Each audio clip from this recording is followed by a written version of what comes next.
예. 이 마가복음은 이 오늘 읽었었던 이 말씀을 기점으로 해서 전반부와 후반부가 나누게 됩니다. 그것만처럼 오늘의 말씀은 굉장히 중요한데요. 왜냐하면 바로 빌립보 가이사랴에서 일어났었던 사건이 하나의 전환점이 되기 때문에 그렇습니다. 마가복음 1장 1절에서 시작되는 말씀이 있습니다. 그것은 마가복음 전체를 시작하면서 제목을 달아놓은 것과 같은데요. 옛날 성경은 두루마리처럼 돼 있어서 처음에 두루마리를 펼쳤을 때 나오는 첫 글자가 전체의 성격을 규정짓는 거라고 말씀드린 바 있습니다. 그래서 마가복음 1장 1절은 잠깐 찾아보도록 하겠습니다.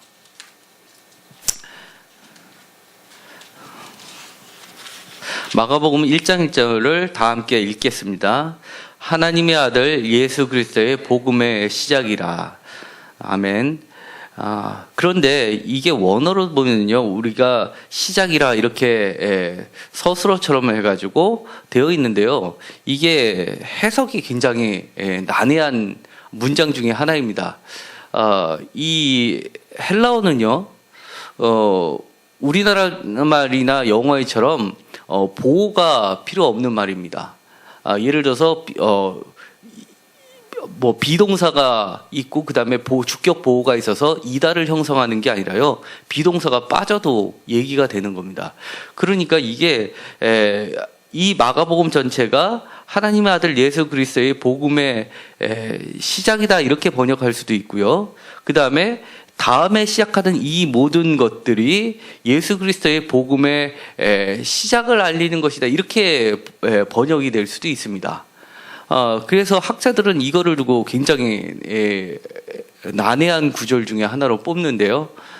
둘 다 번역이 가능합니다. 그리고 또 일부 학자들이 보는 것처럼 마치 우리가 지금의 시작이라고 해서 전체를 쭉 하고 마가복음의 끝에 가면 예수님께서 십자가에 달려 돌아가시고 무덤에서 빈 무덤을 발견하고 나서 그 다음에 그것을 목격한 여제자들이 두려워 떠는 걸로 끝나는 것이 짧은 마가복음의 끝이라고 했습니다.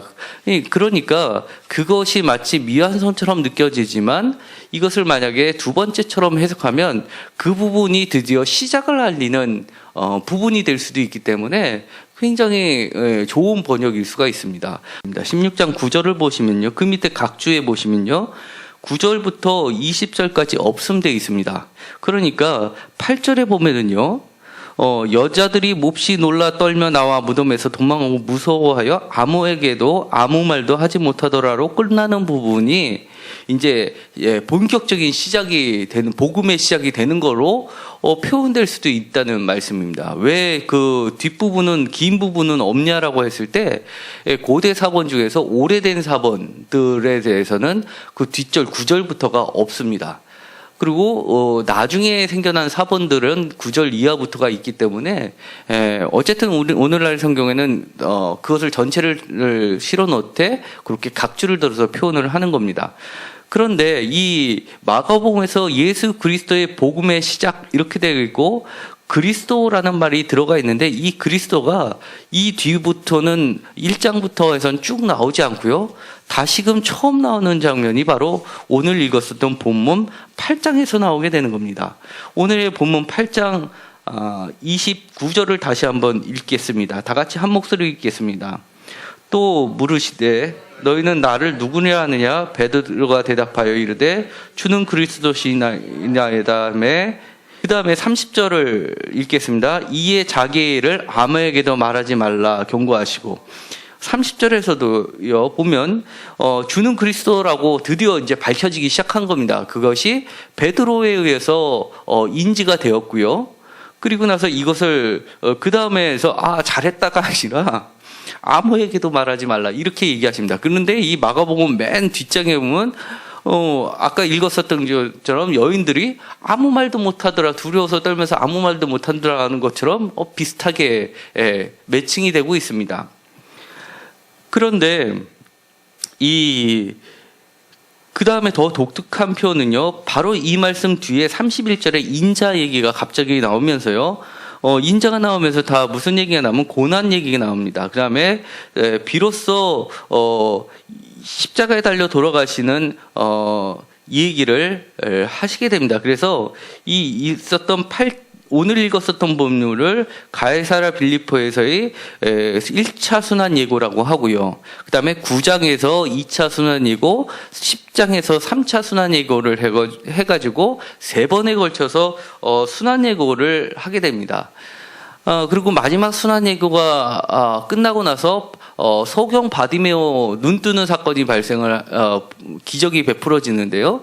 그게 마지막 기적이죠, 마가복음에서. 그러면서 소경은 드디어 눈을 뜨는데 예루살렘을 입성하기 전에 3번, 성경에서 3이라는 숫자는 굉장히 완전한 숫자를 가리키는데 완벽하게 제자들에게 가르쳐 줬음에도 불구하고 제자들은 그 참뜻을 이해하지 못하는 무지를 나타내고 있습니다. 이 베드로가 주는 그리스도신이다라고 고백한 말은 이 마가복음에서는 굉장히 짧게 나와 있는데요. 이것이 마태복음에 가면 바로 그 유명한 베드로가 이것을 고백함으로써 천국의 열쇠를 받게 되고 교회가 탄생하는 장면으로 확대되고 있습니다. 어떻게 해서 베드로는 주는 그리스도라고 고백을 하게 됐고요. 더 궁금한 것은 지금까지 아무 말씀 없으시다가 예수님께서 왜 빌립보 가이사랴에 오셔가지고 드디어 물으십니다. 너희들은 나를 누구를 아냐?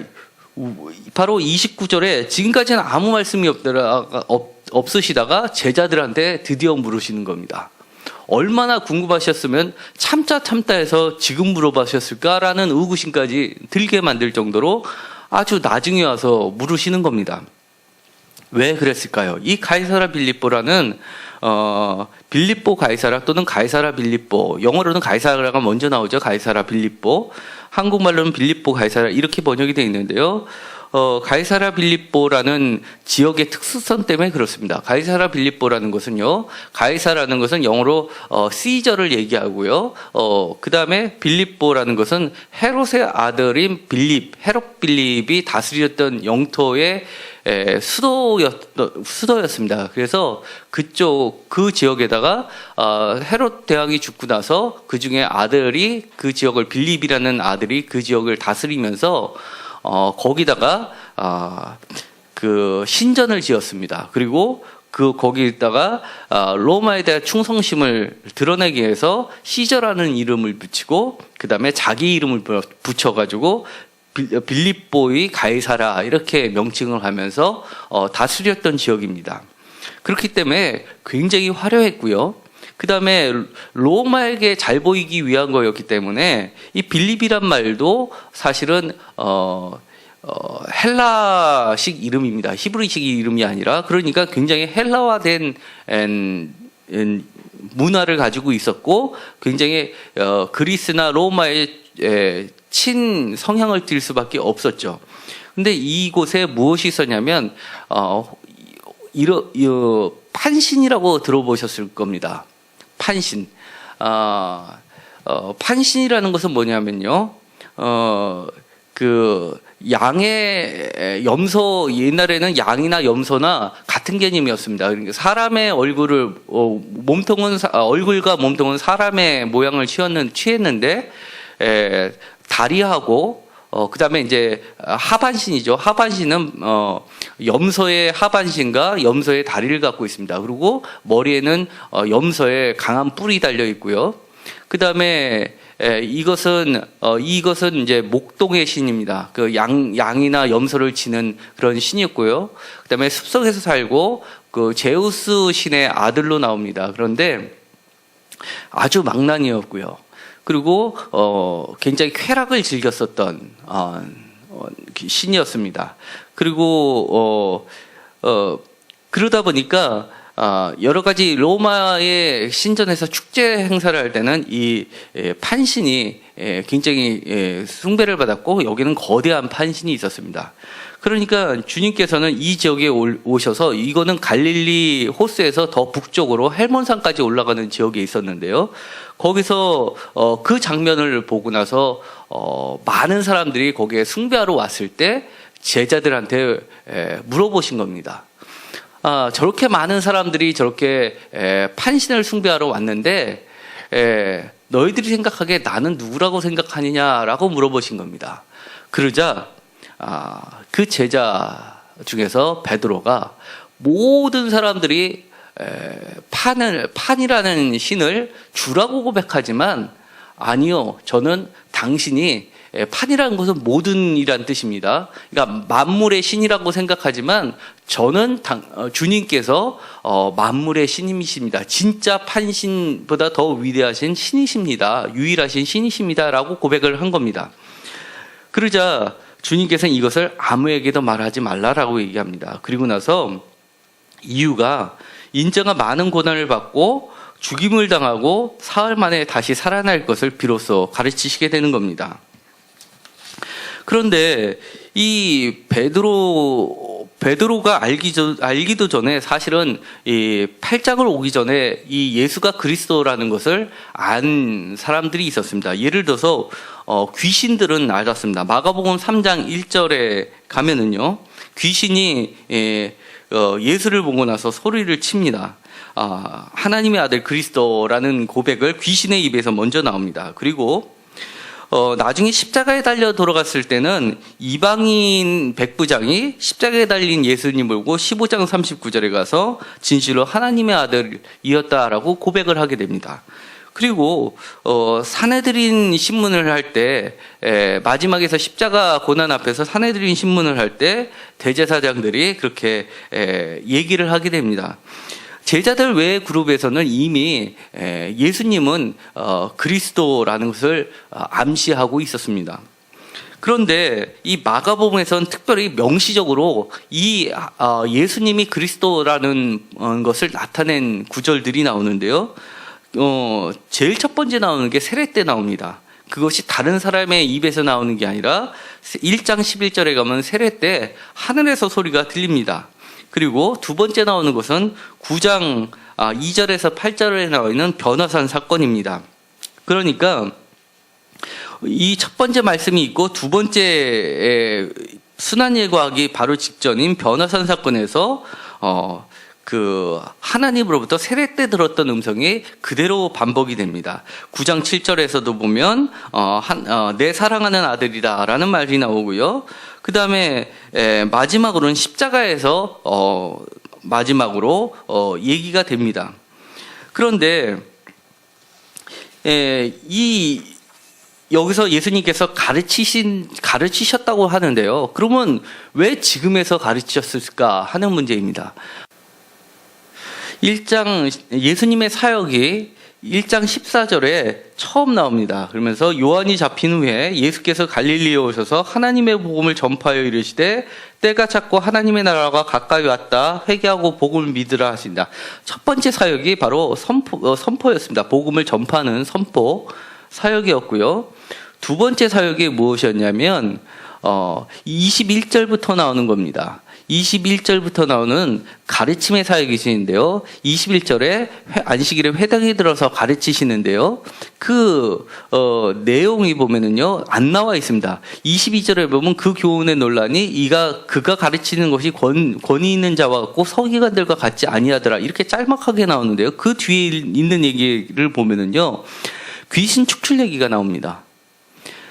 귀신 축출 얘기가 나오고 아까 24절에 보면은 당신이 누구인지를 압니다. 하나님의 거룩한 자입니다라고 얘기하고 다시금 예수님께서 꾸짖고 잠잠하라. 또 비밀을 지키라고 하시죠. 그러고 나서 귀신이 축출되고 납니다. 그러니까 가르치는 내용에 대해서는 예를 들어서 우리가 가르치면 A는 B다 이렇게 가르치는 게 아니라 귀신 축출 얘기가 나오고 권능의 얘기가 나오고 그 마지막 결론이 또 무엇으로 끝나냐면 27절에 보면 사람들이 다 놀라고 권위 있는 새 교훈이다 이렇게 해서 가르침으로 끝납니다.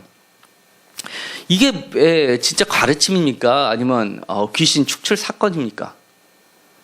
치유입니까? 근데 마가복음은 이걸 가르침이라고 얘기하는 겁니까? 도대체 뭘 가르쳤을까요?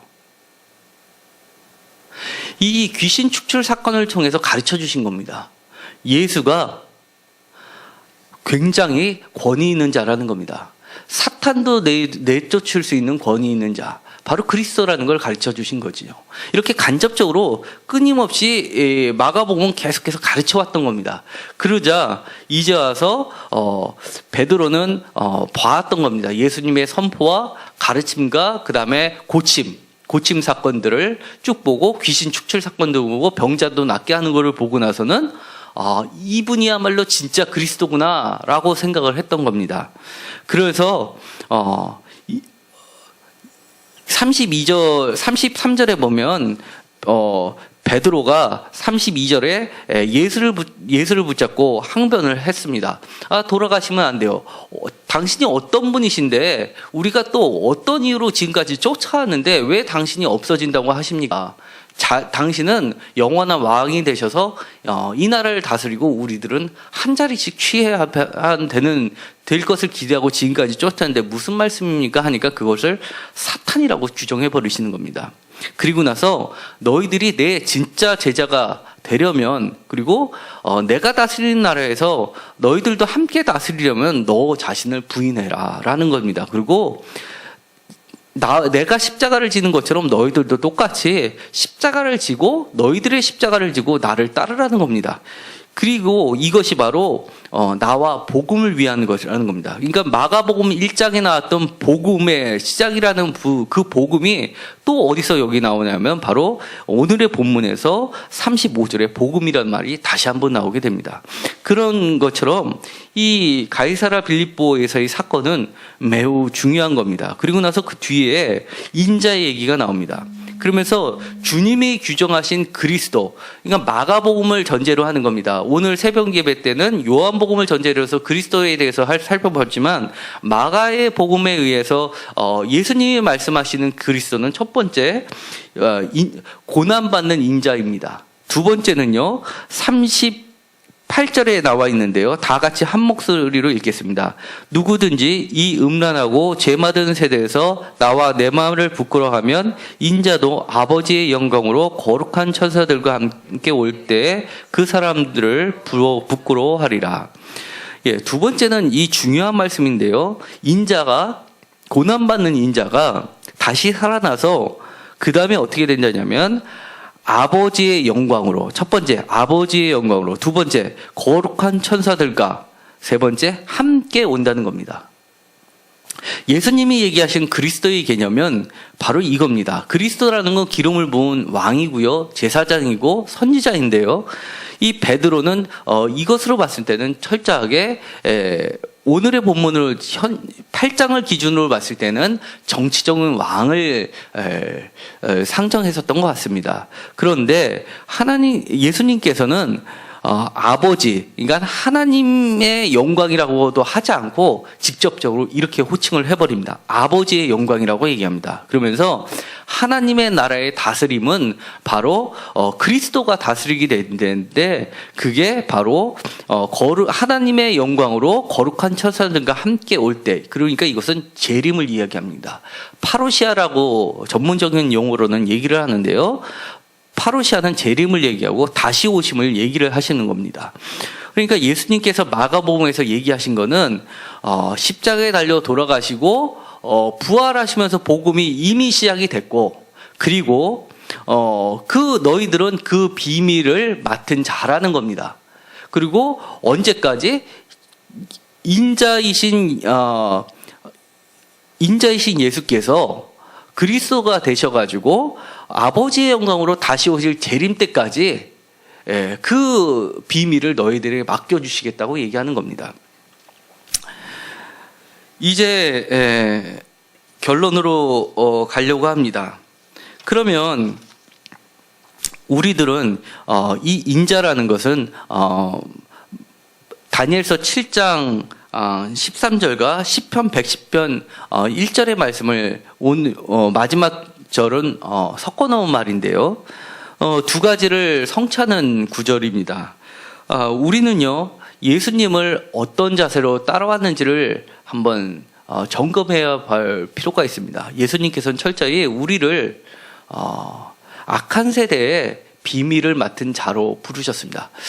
예수님께서 그리스도라는 것이 무슨 비밀이라고 하실 분도 계십니다. 나도 알고 내 옆에 있는 분들도 아는데 무슨 비밀이라고 하실 수도 있습니다. 그런데 사실은요, 저도 전도를 해보지만 정말 비밀이구나. 저 사람들한테는 정말 눈이 가려져 있구나. 정말 귀가 있어도 들리지 않는구나. 이런 것을 느낄 때가 너무나 많습니다.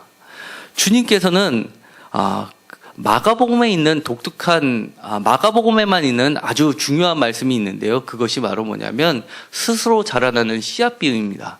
스스로 자라나는 씨앗 비유는요, 씨앗이 심겨졌는데 그 씨앗이 풀이 닿으면 나중에 나무로 자라납니다. 나무로 자라나는데 언제 자라는지 모르게 커져가지고 하늘까지 닿고요.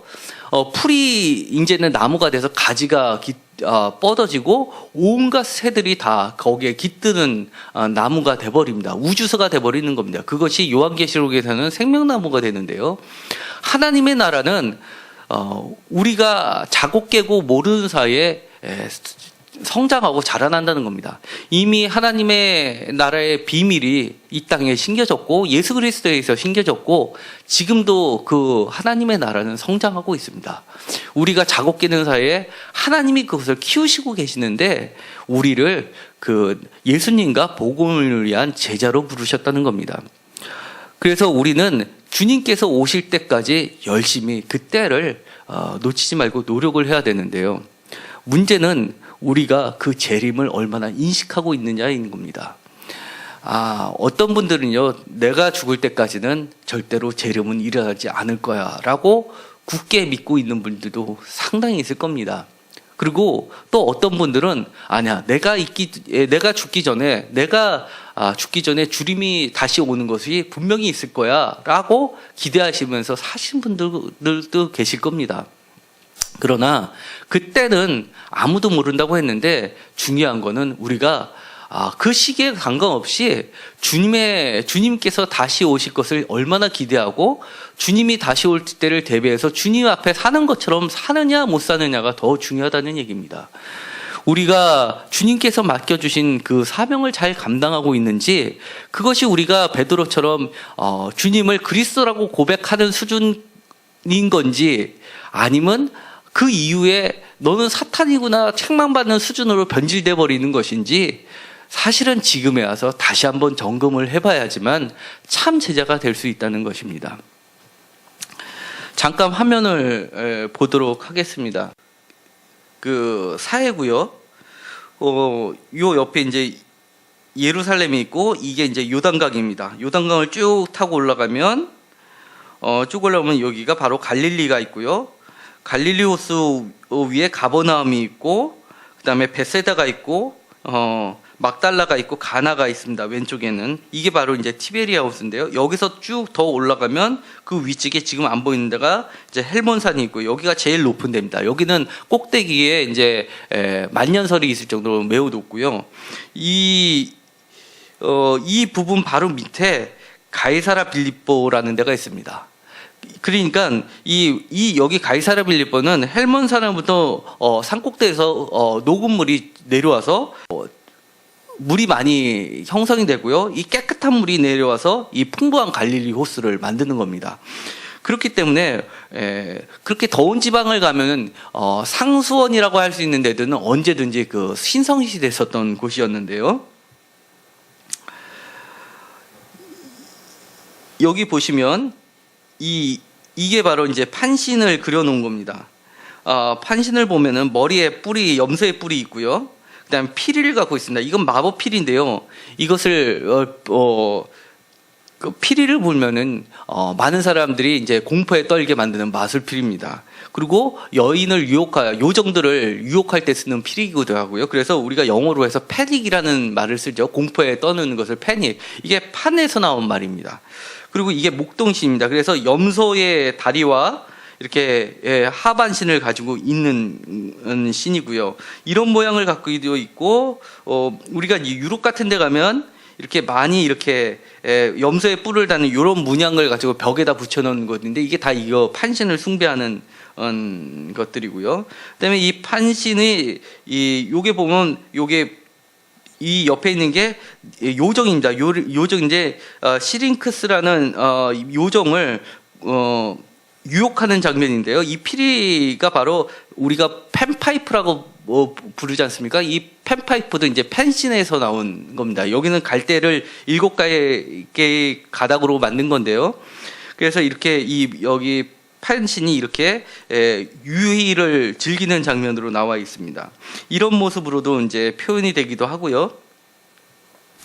그다음에 옛날에는 이 가이사랴 빌립보에서 이런 식으로 이제 그 뒤에 이제 헬몬산이 보이고 이렇게 이제 암벽 뒤에 이제 신전을 만들어놨던 걸로 상상해서 그려놓은 겁니다. 이거는 이제 다르게 표현한 건데요. 사실은 이렇게 도시가 형성되었을 것으로는 보이지는 않습니다. 제 생각에는요. 그냥 이건 추정을 해놓은 거고요. 그리고 여기 보면 이제 어퍼 갈릴리란 말하고 로어 갈릴리라는 말이 나오는데 이 말은 나중에도 좀 중요한데요. 보통 이제 그 로어 갈릴리, 하부 갈릴리와 상부 갈릴리로 나오는데 이 상부 갈릴리는 산악지대고요, 고온지대입니다. 그리고 로어 갈릴리는 평야이고요, 굉장히 비옥합니다. 그래서 예수님께서 주로 활동하셨던 갈릴리족은 이 로어 갈릴리하고 이 갈릴리 호수 쪽이고요. 그다음에 나중에 이제 그 위쪽으로도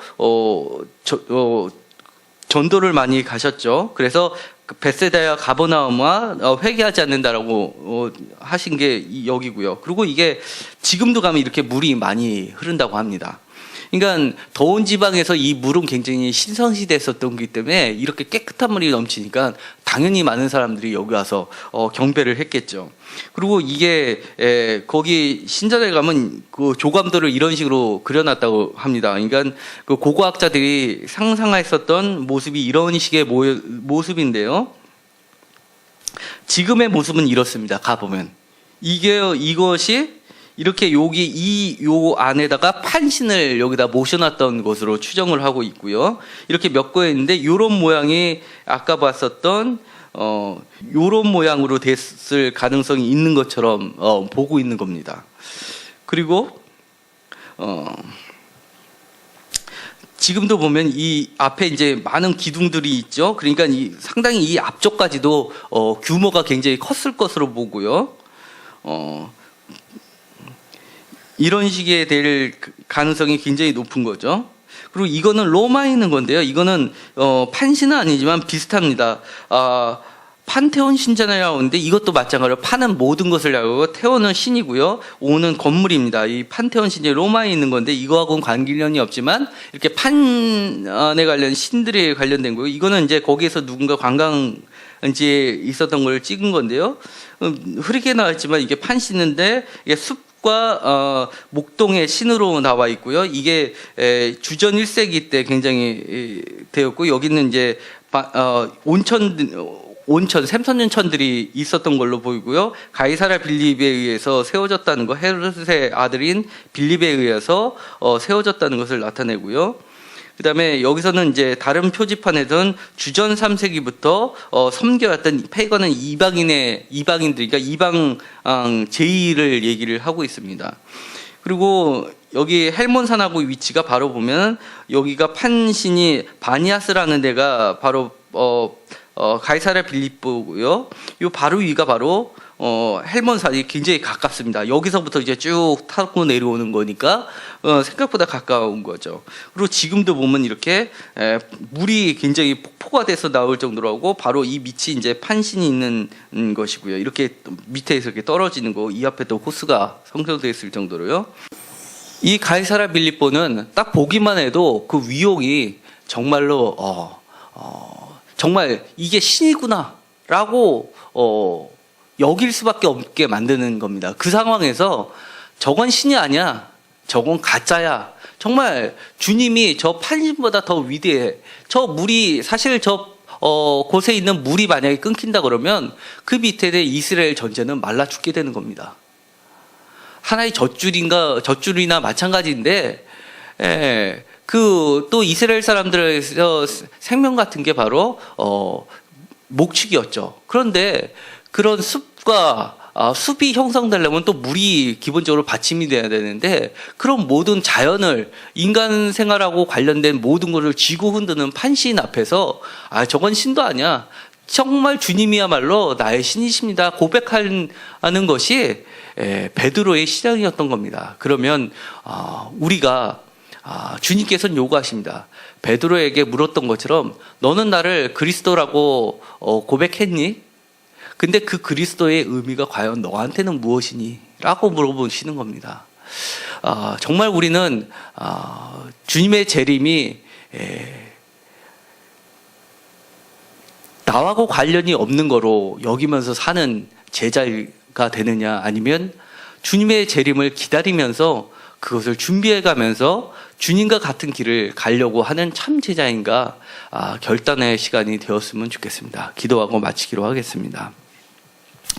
하나님, 오늘은 마가복음에 나타난 그리스도의 의미를 다시 한번 새겨봅니다. 주님께서 베드로에게 듣고 싶었던 말씀을 들으셨지만 베드로에게 부족했던 점을 다시 한번 깨우쳐 주셨습니다.